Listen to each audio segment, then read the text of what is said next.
అందరికీ నమస్తే అండి. ఇవాళ మా ఇంట్లో మా ఇంటి దేవుడు, మా కులదైవం, మా ఇలవేల్పు శ్రీ మధుర వీరుడి పూజ అండి. అంటే ఈయనని శివుడి అంశగా చెప్తారు. ఈయన పూజ ఏంటంటే శుక్రవారం రోజు చేసుకోవాలి. ఇంకొక అంశం మునీశ్వరుడని మేము ఆదివారం చేసుకుంటాము ఆ పూజ. అదేంటంటే మర్రి చెట్టు కింద చేసుకుంటాం అనమాట. ఇంట్లో ఏమైనా శుభకార్యాలు, పెళ్ళిళ్ళు, పిల్లలు పుట్టడం, పిల్లలకు పుట్టే ఎంటికలు తీయడం, ఇవన్నీ కూడా మేము మర్రి చెట్టు దగ్గర మునీశ్వరుడికి చేసుకుంటాము. ఇంట్లో అయితే మధుర వీరుడు, ఈయన శివుని అంశ, ఇంట్లో పూజ చేసుకుంటాము. మా ఇంటి దేవుడు అనమాట. మా పూజ ఎలా ఉంటుందో చూసేయండి. ఇదిగోండి, ఇద్దరు అమ్మవార్లతో చూడండి, కత్తి పట్టుకున్న మధుర వీరుడు. ఈ స్వామి పేరు మధుర వీరుడు. ఈ పూజ ఏంటంటే సాయంకాలం 6ంటికి చేస్తామండి మేము. ఈ పూజా విధానము, నైవేద్యాలు అవన్నీ చూడండి. ముందుగా దేవుడి పటం ప్రతిష్ఠిస్తున్నాను. ఇక్కడ ఏంటంటే దేవుడిని ప్రతిష్ఠించే ముందు ఇక్కడ పసుపు రాసి బొట్లు పెట్టుకుంటాము. తర్వాత ఇక్కడ కలశం పెడతాను అనమాట. కలశం రెడీ చేస్తున్నాను. ఇలా కలశం తీసుకొని దానికి చుట్టూ పసుపు రాసి బొట్లు అవి పెట్టి దీనిపైన తమలపాకులతో పెడతానమాట. ఈ దేవుడి పూజకి దేవుడి పటం పక్కన కలశం తప్పకుండా పెట్టాలన్నమాట. అయితే ఇందులో బియ్యం వేస్తాం మేము. ఈ బియ్యం ఏంటంటే మామూలుగా ఇంతకు ముందు అయితే మేము అందరం, మా అత్తగారు వాళ్ళందరం మేము జాయింట్గా ఉన్నప్పుడు ఈ బియ్యంతో పరమాన్నము అది వండి ప్రసాదంగా అందరం తినేవాళ్ళం. ఇప్పుడు ఏంటంటే మేము కొద్దిమంది పరమాన్నాలు ఈ మధ్య ఎవరు ఎక్కువ తినట్లేదండి. మా ఇళ్ళలో ఇప్పుడు పండగ రోజు కొద్దిగా పరమాన్నం ఉండాలంటేనే భయం వేస్తుంది. నాకొద్దు స్వీట్ వద్దని అంటున్నారు. సో మామూలుగా ఏదైనా ఇంట్లో అందరం శుభ్రంగా ఉన్నప్పుడు మామూలుగా భోజనం కూడా వండుకోవచ్చు అనమాట. ఆ బియ్యంతో ఇలా కలశాన్ని కూర్చోబెట్టి పూలతో, తమలపాకులతో ఇలా అలంకరించుకోవాలన్నమాట.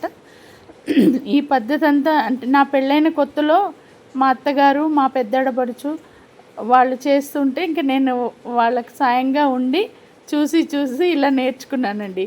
ఇప్పుడు ఏంటంటే ఇప్పుడు నేను సొంతంగా చేయడం. ఇప్పుడు నన్ను చూసి రవళి, వైషు చేస్తున్నారు. ఇలానే కదా మరి మన ఇళ్ళల్లో పెద్దవాళ్ళని చూసి కదా నెక్స్ట్ జనరేషన్ నేర్చుకుంటారు. ఇంకా దేవుడికి పెట్టే నైవేద్యంలో ముందుగా ఒక విస్తరాకులో నిండుగా మరమరాలు తీసుకోవాలండి. మురమరాలు మొత్తం లెవెల్గా చేసి తర్వాత దాంట్లోకి ఇంకా కొన్ని ఐటమ్స్ పెడతాము.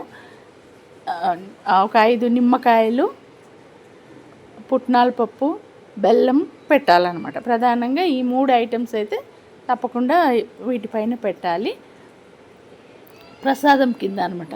ఇది తర్వాత మరుసటి రోజు మనం ప్రసాదంలాగా మనము తినొచ్చు, మన ఇంట్లో వాళ్ళకి ఎవరికి ఇచ్చినా పర్వాలేదు. ఇక విభూది అండి.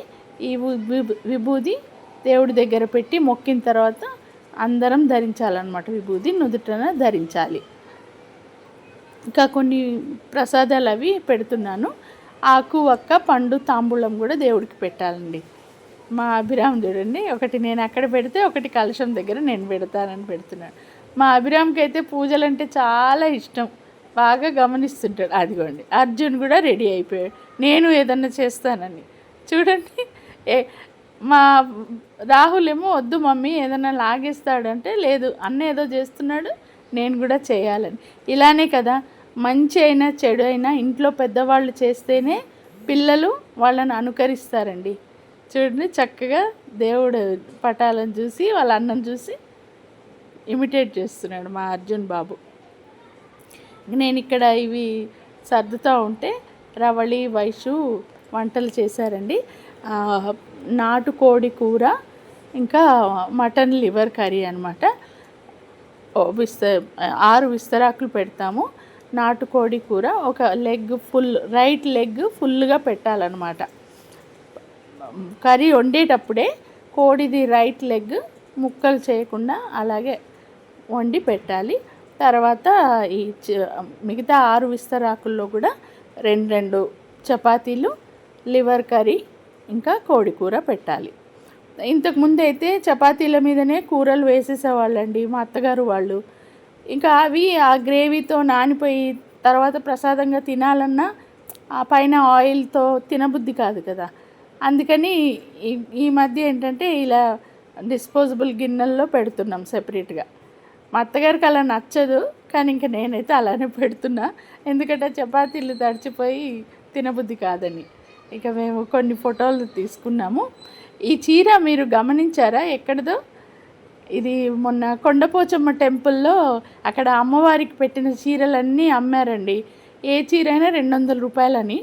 అందులో నాకు ఈ చీర నచ్చి తీసుకున్నా. సరే ఇవాళ మంచి రోజు కదా, అమ్మవారి చీర కట్టుకుందామని పూజకి ఈ చీరే కట్టుకున్నా. ఇంకా మా పిల్లలు కూడా ఫోటోలు దిగారు, కొన్ని ఫోటోలు వీడియోలు. మా విమల్ బాబుని కొబ్బరికాయ కొట్టమని చెప్పాను. అదిగోండి మా అభిరామ్ వాళ్ళ నాన్నని చూసి చేయి పట్టుకోమంటే ఎంత గట్టిగా పట్టుకున్నాడో మా విమల్ చేతి. అంటే ఆయన కొబ్బరికాయ కొడతానని పేచి అనమాట. వద్దులే నాన్న చేయి పట్టుకుంటే చాలని చెప్పాం. ఇదిగోండి ఇలా నైవేద్యాలన్నీ దేవుడికి ముందు, అంటే టేబుల్ పైన ప్లేస్ సరిపోలేదు, కింద ఒక 3 పెట్టాను. తర్వాత విమల్ కొబ్బరికాయ కొట్టాడు. కళ్ళు ఉంటుంది కదండి, కళ్ళుతో శాఖ పెడతామన్నమాట. కళ్ళుతో ఫస్ట్ శాఖ పెట్టి తర్వాత మంచినీళ్ళతో పెడతాం. విమల్ తర్వాత రవళి చేస్తుంది. ఈ పూజ ఇంకా ఇదేనండి పూజా విధానము. నైవేద్యం పెట్టడము, కొబ్బరికాయ కొట్టి ఇంకా హారతి ఇవ్వడం అన్నమాట. మా విమల్, రవళి, అభిరాము హారతి ఇస్తున్నారు. ఈ పూజ నైవేద్యం సరిగ్గా సాయంత్రం 6ంటికి పెట్టాలండి. 6ంటికి దీపారాధన చేసి నైవేద్యం పెట్టేయాలి. అంతకు ముందు కాదు, తర్వాత కాదు. సో కరెక్ట్ టైంకి అందిందిలేండి. ఎందుకంటే 2 నుంచే మేము ప్రిపరేషన్స్ స్టార్ట్ చేసేసాము. 2 నుంచి కుకింగ్ అది టైం పడుతుంది కదా. ఒక అరగంట ముందు చేసుకున్నా పర్వాలేదు, లేట్ అయితే బాగుండదని 6ంటికల్లా పూజ అయింది. 6:30 వరకు పూజ ప్రొసీజర్ మొత్తం కంప్లీట్ అయింది. ఇది మా ఇంట్లో ఏంటంటే ఏదైనా మంచి విషయం జరిగినప్పుడు, పిల్లల చదువుల్లో, ఉద్యోగాల్లో, లేదంటే సంవత్సరానికి ఒకసారి మామూలుగా అయినా సరే మా ఇంటి దేవుడికి మేము ఇట్లా పెట్టుకొని చేసుకుంటామన్నమాట. ఇంకా పెళ్ళిళ్ళ ముందైతే కంపల్సరీ అండి, పెళ్ళి పనులు స్టార్ట్ చేయకముందు ముందుగా మా ఇంటి దేవుడికి పూజ స్టార్ట్ చేసిన తర్వాతే మిగతా పనులు స్టార్ట్ చేస్తామన్నమాట. ఇంకా అది మా ఇంటి ఆనవాయితీ అండి. ఇలా ఉంటుంది ఈ పూజ. మరి బహుశా మీలో ఎంతమందికి తెలుసో తెలీదు, ఎందుకంటే ఇప్పుడు దైవం ఒకటే, కానీ ప్రాంతాల వారీగా పద్ధతులు, విధానాలు డిఫరెంట్గా ఉంటాయి అంతే తప్ప దేవుడు అందరికీ ఒకటేనండి. అండ్ ప్రతి ఫ్యామిలీకి ఒక ఇలవేల్పు, అంటే ఒక కుల దైవం ఉంటారు. అది ఏ దేవుడైనా సరే ఆ దేవుడికి పూజా విధానం ఎట్లా చేయాలో అట్లా ప్రతి వాళ్ళు చేసుకుంటారు. మాకు ఈ దేవుడు అనమాట మధుర వీరుడు. ఈయనకి శుక్రవారం రోజు పూజ, శుక్రవారం సాయంత్రం 6ంటికి ఇలా పూజ చేసుకోవాలి. తర్వాత మునీశ్వరుడు ప్రధాన ఇలవేల్పు, ఆయనకి ఆదివారం చేస్తామండి. ఆదివారం మధ్యాహ్నం టైంలో చేయాలి. పుట్టిన పిల్లలకి పుట్టు వెంట్రుకలు తీయడం కూడా మాకు ఈ దేవుడికి మొక్కే తీయాలన్నమాట. వేరే పుణ్యక్షేత్రానికి వెళ్ళి తీసే ఆనవాయితీ లేదు మాకు. ఇంకా సాంబ్రాణి వేసింది. ఈసారి సాంబ్రాణి చాలా మంచి స్మెల్ కదండి, ఇంట్లో మంచి పాజిటివ్ ఎనర్జీ. సో అన్ని రూమ్స్కి సాంబ్రాణి వేస్తుంది అనమాట రవళి. ఇలానండి మెయిన్ విస్తరాకులో మురమురాలు, పుట్నాల పప్పు, బెల్లము, నిమ్మకాయలు, విభూది ఉండ ఇవన్నీ పెట్టాము. ఇంకా ఈ దేవుడికి మామూలుగా ఇది లిక్కర్ కూడా నైవేద్యంగా పెడతామన్నమాట. ఇంకా అది పద్ధతి అలా వస్తుంది, ఇంకా ముందు నుంచి ఉన్న పద్ధతే, అదే మేము పాటిస్తున్నామండి. ఈ పక్కన కలశం ముందు నైవేద్యము. ఇదండి మాకు ఈ పూజ చేసుకుంటే మా ఇంట్లో నిండుగా ఉంటుందండి. ఇప్పుడే పూజ అయిందండి. అందరము దేవుడికి దండం పెట్టుకొని నైవేద్యాలు అవి సమర్పించి ఇంకా కొద్దిగా రిలాక్స్ అవుతున్నాం. మధ్యాహ్నం నుంచి కొద్దిగా పని అయింది కదా, చూశారు కదా ఈ దేవుడికి పెట్టే నైవేద్యాలు అవి. యాక్చువల్లీ ఈ దేవుడు మధుర వీరుడండి, శివుడి అంశ అని చెప్తారు. మా అత్తగారి ఇంట్లో ఇలవేల్పు అనమాట, ఇంటి దేవుడు అంటారు కదా, అలా అనమాట, కులదైవం. సో మా ఇంట్లో ఏ శుభకార్యం జరిగినా ఏదో మనం చేసుకోవాలనిపించి, సరే ఇల్లు వాకిలి అంత శుభ్రంగా ఉంది, ఒక్కోసారి ఇల్లు పెయింటింగ్ కలరింగ్ చేస్తాము, అలాంటిది అయినప్పుడు కూడా మొట్టమొదటిగా ఈ పూజ చేసుకుంటాం అనమాట మా ఇంట్లో, మా అత్తగారింట్లో. మా పెళ్ళి కాకముందు మా అమ్మ వాళ్ళ ఇంట్లో ఏంటంటే వెంకటేశ్వర స్వామి మా అమ్మ వాళ్ళు ఒకే దైవము. సో మా మదర్ ఎవ్రీ సాటర్డే మా అందరికి తలంటి స్నానాలు చేయించి తను కూడా చేసుకుని ఇంట్లో అంటే పూజ సామాగ్రి అంతా శుభ్రం చేసి ఆ రోజు కొంచెం రోజు పూజలా కాకుండా ఆ రోజు ఏంటంటే ఇంకొంచెం పెద్దగా పూజ చేసేదన్నమాట మా అమ్మ ప్రతి శనివారం. ఇంకా ఇక్కడికి వచ్చిన తర్వాత ఏంటంటే ప్రతి శుక్రవారం పూజ వెళ్ళేది కదా. ఇప్పుడు మా ఇంటి దేవుడు మధుర వీరుడు కదా, సో ఎవ్రీ ఫ్రైడే పూజ గది అంతా శుభ్రం చేసుకోవడము, పూజకు సంబంధించిన వస్తువులన్నీ క్లీన్ చేసి ఆ రోజు పూజ చేసి కొబ్బరికాయ కొట్టడం ఇలా చేసేవాళ్ళం అనమాట.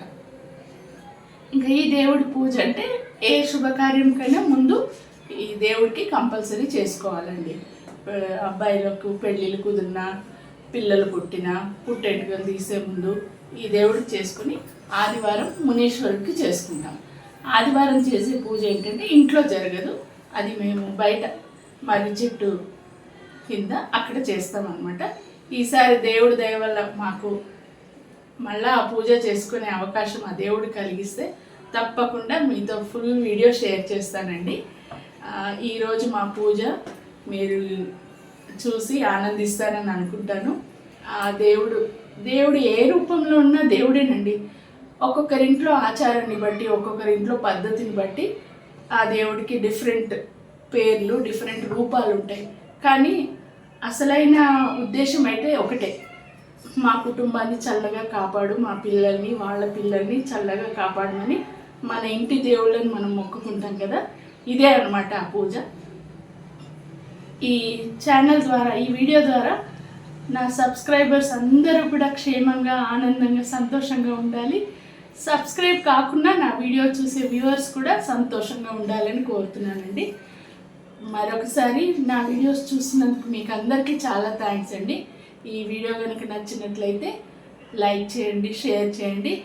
దయచేసి సబ్స్క్రైబ్ చేయని వాళ్ళు సబ్స్క్రైబ్ చేసుకోండి. ఇది ఏంటో పూజ నైవేద్యం పెట్టకముందు మేము తీసిన చిన్న బిట్ అనమాట. ఏదో ముగ్గురం కిచెన్లో సరదాగా మాట్లాడుతూ పనిచేస్తున్నాం. ఏముంటాయండి, మనం ఏవో చిన్న చిన్న జోక్స్ అవి అలా సరదాగా చేస్తే ఎంత పని చేసినా కష్టం కూడా అనిపించదు కదా.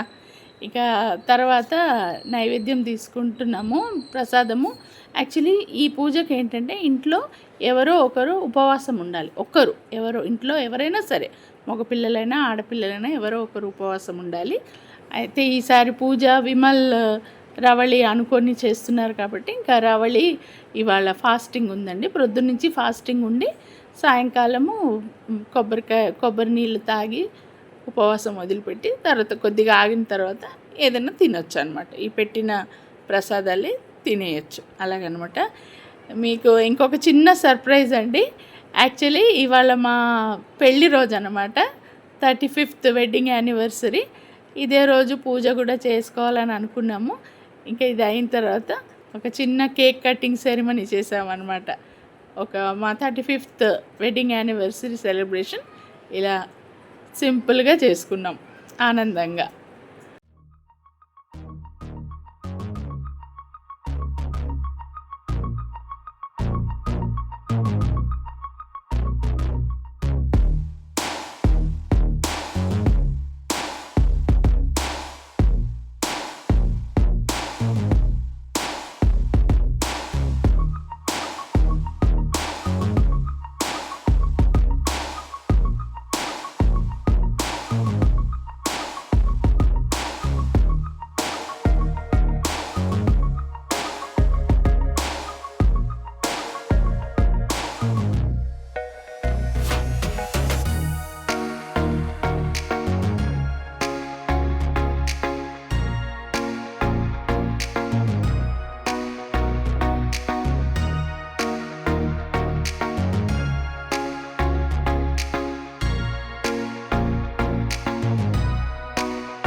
పూజ అయిందండి, భోజనాలన్నీ అయిపోయాయి. తర్వాత ఇవాళ ఏంటంటే యాక్చువల్లీ మా పెళ్లి రోజు కూడా మాది 31st యానివర్సరీ.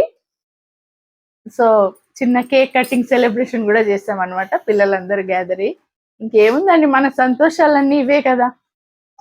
సో ఇవాళ పూజతో పాటు మా పెళ్లి రోజు సెలబ్రేషన్స్ కూడా కలిపి చేసుకున్నాం, ఎంజాయ్ చేసాం. ఈ వీడియో మీకు నచ్చుతుందని ఆశిస్తాను. Please watch and enjoy.